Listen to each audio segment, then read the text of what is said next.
Hello दोस्तों, आपका स्वागत है हमारे यूट्यूब चैनल पर। और ये अध्याय 2 राजा किसान और नगर का भाग 6 है। इस भाग में हम लोग देखेंगे कि मौर्योत्तर काल में क्या हो गया इसको।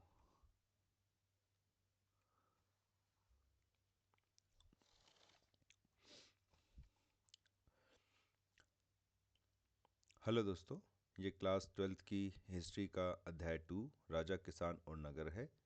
और इस भाग में हम देखेंगे कि मौर्योत्तर काल तक ग्रामीण क्षेत्रों में क्या क्या बदलाव आए थे।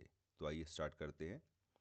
तो जब भी हम लोग राजा और प्रजा के बीच के संबंधों की बात करते हैं तो हमारी समस्या ये होती है कि अमूमन राजा तो अपना परसेप्शन या अपना साइड अपने शिलालेखों, अभिलेखों और इंस्क्रिप्शन में छोड़ देता है। जैसे अगर बात हम लोग अशोक की करें तो अशोक अपने आप को एक कल्याणकारी राजा बताता है। और ये हमें कैसे पता चला? ये हमें उसकी प्रजा से नहीं पता चला, इसकी जानकारी हमें उसके अभिलेखों से मिलती है।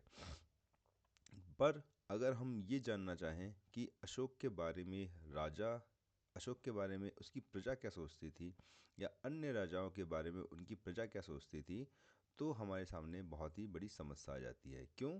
क्योंकि आम लोग जो हैं वो ऐसे आम लोगों ने अपने विचारों को और अनुभवों को बहुत ही कम लिख के गए हैं, इसलिए हम उनके परसेप्शन को नहीं जान पाते हैं।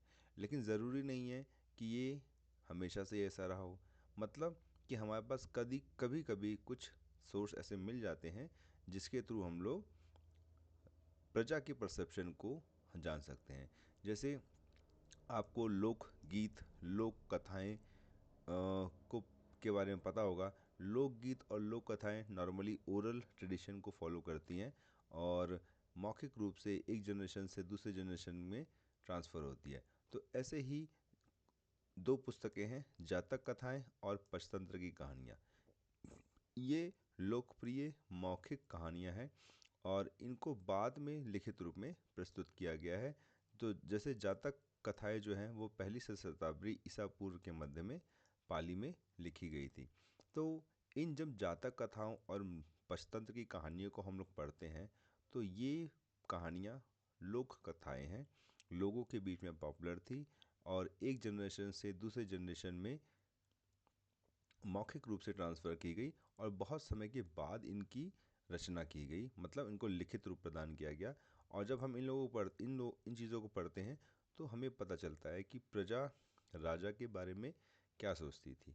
तो चलिए ऐसी ही एक कहानी को हम लोग स्टडी करते हैं। ये जो कहानी है इसका टाइटल है गंध तिंदु। ये एक जातक कथा है। अब गंध तिंदु जो जातक कथा है उसमें एक ऐसे दुष्ट राजा की डिस्क्रिप्शन दिया है जिसकी प्रजा बहुत ही ज़्यादा परेशान है। और इस प्रजा के जो सभी सेक्शंस हैं, सभी वर्ग हैं, चाहे वह बुज़ुर्ग हों, महिलाएं हों, पुरुष हों, किसान हों, चरवाहे हों या गांव के लड़के, इवन वहाँ के जानवर भी उससे बहुत परेशान हैं। अब एक दिन पता नहीं राजा को क्या सूझता है, राजा भेष बदलकर, मतलब अपना स्वरूप बदलकर एक कॉमन पीपल बन के वो प्रजा के बीच में चला जाता है। और क्यों जाता है? वो चाहता है कि वो सोच देखे कि प्रजा उसके बारे में क्या सोचती है। तो उसने पाया कि सब लोग अपने दुखों के लिए राजा को कोस रहे हैं। वो कहते हैं कि रात में तो लुटेरे हमें लूट के चले जाते हैं और दिन में जो कर वसूलने वाले हैं वो उन पर हमला करते हैं। और लोगों ने ऐसी स्थिति से बचने के लिए क्या किया, अपने गांवों को छोड़कर वो जंगल में रहने चले गए। तो अब यहाँ पे देखिए आप, जनता के परसेप्शन का पता चल रहा है कि अगर कोई राजा अत्याचारी हो जाता है तो जनता क्या करती है ना? जनता नॉर्मली क्या कर रही है, अपना गांव छोड़ के वो जंगल में चले जा रहे हैं।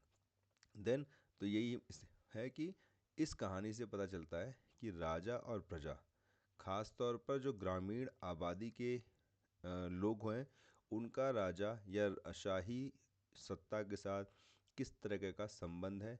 और ये संबंध ज़रूरी नहीं है कि हमेशा सद्भावपूर्ण हो, कभी कभी ये तनावपूर्ण भी हो सकते हैं। जैसे जब राजा उच्च कर की मांग करके या हाई टैक्स की डिमांड करके अपने खजानों को भरने की कोशिश करता है और किसानों पर दमनकारी नीतियाँ आरोपित करने की कोशिश करता है, तो किसान क्या करते हैं, वो जंगल में भागकर चले जाते हैं, जैसा कि हमने एक जातक कथा में दिखाया है। अब टैक्स की जो बढ़ती मांग है, तो ज़रूरी नहीं है कि जब टैक्स की डिमांड हुई है और किसान टैक्स देने में अक्षम है तो वो जंगल में ही भाग जाएं, क्योंकि सेटल कल्टीवेशन में या सेटल एग्रीकल्चर में अपने खेतों को छोड़ के जाना सबके बस की बात नहीं होती है, सबकी हिम्मत नहीं होती है। तो ऐसे में करों की बढ़ती मांग को पूरा करने के लिए उत्पादन को बढ़ाने का भी उद्देश्य उनके सामने रहता था, और उसके लिए उन्होंने बहुत सारी रणनीतियाँ भी अपनाई थी। तो अगर 6th सेंचुरी के ड्यूरेशन में हम देखें, तो उत्पादन यानी कृषि उत्पादन बढ़ाने के लिए लोगों ने नई नई रणनीतियों की शुरुआत की। जैसे पहली है कि हल के द्वारा खेती करना। तो 6ठी शताब्दी ईसा पूर्व से गंगा और कावेरी जैसे उपजाऊ जलोढ़ नदी घाटियों में हल के द्वारा खेती की जाने लगी। फिर ये जो हल होता था वो अमूमन लकड़ी का होता था, बट इसकी जो नोक होती थी वो लोहे की बनी होती थी। तो जैसे ये देखिए, ये लकड़ी का हल है, बट यहाँ पर इसकी नोक जो है वो लोहे की बनी हुई है। अब इसका फ़ायदा क्या होता था कि इससे जलोढ़ मिट्टी को पलटने में बहुत ही आसानी होती थी, और ये ऐसा क्षेत्र था जहाँ पे अधिक वर्षा होती थी, और वर्षा होने के कारण ज़मीन नरम थी। तो लोहे की हल से कृषि करने से उत्पादकता में वृद्धि हुई। पर हम लोग ये देखते हैं यहाँ पर कि ये जो लोहे की नोक वाले हल का जो उपयोग किया गया, ये पूरे उपमहाद्वीप में एक समान तरीके से नहीं किया गया, ये कुछ ही हिस्सों तक सीमित था। अगर बात करें अर्धशुष्क क्षेत्र जैसे पंजाब, राजस्थान, वहाँ के किसानों ने इसे 20वीं शताब्दी तक भी नहीं अपनाया। और फिर उत्तर पूर्वी और मध्य भागों में जो पहाड़ी इलाकों में रहने वाले लोग हैं, वो भी कुदाल से खेती करते थे, जो कि वहाँ पर अधिक उपयुक्त था। फिर इस समय हम लोग देखते हैं कि धान की खेती के लिए एक अलग तकनीक यानी रोपाई की शुरुआत की गई। अब रोपाई की तकनीक क्या होती है, इसमें सिंपल क्या किया जाता है कि पहले जो धान के बीज हैं उनको एक पर्टिकुलर एरिया में बिखेर दिया जाता है, और जब वहाँ पे पौधे थोड़े बड़े हो जाते हैं तो फिर उनको पानी से भरे खेतों में रोप दिया जाता है। तो अगर आप यहाँ देखोगे इस पिक्चर में क्या है, पहले धान को एक छोटे से एरिया में बिखेर दिया है, अब वो जब बड़े बड़े हो गए थोड़े से प्लांट्स, तो उनको वहाँ से उखाड़ के फिर उनको एक बड़े फार्म में एक पर्टिकुलर डिस्टेंस में उनकी रुपाई कर दी गई है। तो अब इसका फ़ायदा क्या होता है, इसका फ़ायदा ये होता है कि इससे पौधों के बचने का अनुपात और अधिक उपज सुनिश्चित हो जाती है। फिर कृषि उत्पादन बढ़ाने के लिए एक इम्पॉर्टेंट मीडियम था सिंचाई कार्यों का निर्माण। तो सिंचाई कृषि उत्पादन बढ़ाने के लिए अपनाई गई एक और रणनीति कुआं और तालाबों के माध्यम से और आमतौर पर नहरों के माध्यम से सिंचाई का उपयोग था। अब ये जो सिंचाई के साधनों की व्यवस्था करनी होती थी, तो इसमें अमूमन समुदाय और व्यक्ति दोनों ही अपनी इम्पॉर्टेंट भूमिका निभाते थे। और हमने देखा कि सुदर्शन लेक के थ्रू राजा भी इसके अंदर अपनी पार्टिसिपेशन करता था। क्यों? क्योंकि राजा को पता है जब कृषि में उत्पादन में वृद्धि होगी तो फिर उसका एडवांटेज उसको भी मिलेगा। देन अब हमने देखा कि कृषि उत्पादन में वृद्धि हो रही है और विभिन्न तकनीकों का उपयोग किया जा रहा है, और इसकी वजह से जब उत्पादन बढ़ा तो उसका जो लाभ है वो समाज के सभी क्षेत्रों में बराबर नहीं पहुंचा, और उसमें हमें असमानता देखने को मिलती है। इट मीन कृषि में जो लगे लोग हैं उनके बीच भेदभाव बढ़ा। अब बात अगर उत्तर भारत की कहें, तो उत्तर भारत में जो ये हम कहानियाँ पढ़ते हैं, चाहे वो जातक कथाएं हैं, चाहे वो पंचतंत्र की कहानियाँ हैं, वो हमें अनेक वर्गों, चाहे वो भूमिहीन किसान हो, मजदूर हों, छोटे किसान हों, या फिर बड़े भूस्वामी हों, उनका वर्णन करती है। इस कहानियों के माध्यम से हमें पता चलता है कि कैसे कृषि उत्पादन का जो वितरण है वो असमान था। फिर इसी तरीके से अगर हम लोग साउथ इंडिया के तमिलकम वाले क्षेत्र में जाएं, तो वहाँ के जो साहित्य हैं यानी तमिल साहित्य संगम ग्रंथ, वहाँ भी हमें समाज में इसी तरीके का वर्गीकरण देखने को मिलता है, जहाँ पे बड़े ज़मींदार जिन्हें वेल्लालर कहते थे, हलवाहे या उजावर थे, और फिर दास या अडिमई थे। तो इट मीन्स कृषि में उत्पादन हुआ, और उस कृषि में उत्पादन का जो विभाजन है पूरे समाज में, वो समान नहीं हुआ। क्यों? क्योंकि भूमि पर सबके समान अधिकार नहीं थे। कुछ लोग ऐसे थे जो लैंडलेस लेबर यानी भूमिहीन किसान थे, उनके पास भूमि नहीं थी, तो वो दूसरे की भूमि पर जाके काम करते थे। कुछ छोटे किसान थे, कुछ बड़े भूस्वामी थे, और जैसा उनका भूमि पर अधिकार था उसी के अधिकार के अनुरूप उनका कृषि उत्पादन में हिस्सा भी होता था। अब जब हम पाली ग्रंथों को पढ़ते हैं तो वहाँ पे एक वर्ड आता है गहपति। अब गहपति का जो गहपति शब्द या गहपति अ, वर्ग समूह का जो इस्तेमाल किया गया है वो दूसरे और तीसरे वर्ग को नामित करने के लिए किया गया। अब ये दूसरा और तीसरा वर्ग कौन सा है? तो अभी हमने देखा कि उत्तर भारत में बहुत सारे वर्ग हैं, जैसे लाइक भूमिहीन किसान, मजदूर, छोटे किसान और बड़े भूस्वामी। तो जो छोटे किसान हैं और बड़े भूस्वामी हैं, इनके लिए गहपति वर्ड का यूज़ किया गया है।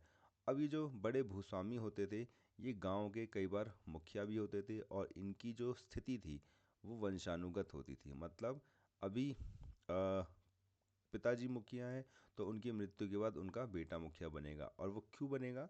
क्योंकि वो गांव का सबसे बड़ा भूस्वामी है, और इसी कारण वो अपने एरिया में सबसे शक्तिशाली व्यक्ति के रूप में उभर के आए, जिनका कृषकों पर बहुत ही नियंत्रण होता था। अब गहपति क्या है? गहपति, गह मतलब घर और पति मतलब घर का स्वामी, यानी घर के मालिक को ही क्या बोलते हैं? गहपति बोलते हैं। अब एक गृहपति होने के कारण उसका घर में रहने वाली महिलाओं, बच्चों, दास और श्रमिकों पर उसका नियंत्रण होता था। इसके साथ साथ घर की जो अन्य संबंधित संसाधन है, चाहे वो भूमि हो, चाहे वो पशु हो, या फिर अन्य चीज़ें, वो उनका भी मालिक होता था। पर ज़रूरी नहीं है कि ये जो गृहपति वर्ड है इसका यूज़ ग्रामीण समुदाय के वर्गों के लिए किया गया हो। इसका कभी कभी उपयोग अभिजात वर्ग के जो पुरुष होते थे उनकी स्थिति को अ, दिखाने के लिए किया जाता था। अब ज़्यादातर जैसे धनी जो व्यापारी होते थे उनको भी गृहपति शहरों में कह दिया जाता था। तो अब हमने ओवरऑल क्या सीखा? पहली चीज़ हमने ये देखी कि हमें राजा का परसेप्शन तो उसके शिलालेखों से पता चल जाता है, पर हमें जनता का परसेप्शन नहीं मिलता। तो इस समस्या का समाधान कैसे किया? हमने उपयोग किया पंचतंत्र और जातक कथाओं का, जो कि लोक कथाएं हैं। फिर हमने देखा कि समाज में जो कृषि की रणनीतियां हैं उसमें सुधार आया, और सुधार आने की वजह से कृषि के अंदर उत्पादन आया। बट ये जो उत्पादन का वितरण हुआ, प्रोडक्शन का वितरण हुआ, वो असमान था। अब ये असमान क्यों था? क्योंकि समाज में भूमि और प्रौद्योगिकी, उस पर लोगों का नियंत्रण या जो पहुंच थी वो असमान थी। इसी के कारण ये चीज़ हम लोग देखते हैं कि समाज में असमान वितरण था। तो इट मीन्स समाज में भूमि पर नियंत्रण का जो प्रश्न था वो अत्यंत महत्वपूर्ण हो गया, और इसीलिए इन भूमि के नियंत्रण के जो प्रश्न हैं उन पर अनेक कानूनी ग्रंथों की रचना भी की गई। तो यहाँ पर हमारा ये सेगमेंट ख़त्म होता है। अगर आपको हमारा वीडियो अच्छा लग रहा है, इंटरेस्टिंग लग रहे हैं, तो आप हमारे वीडियो को लाइक करें, चैनल को सब्सक्राइब करें, ज़्यादा से ज़्यादा इसको शेयर करें, ताकि हम आपके लिए ऐसे ही और ज़्यादा इन्फॉर्मेटिव वीडियो ला सके। Thank you.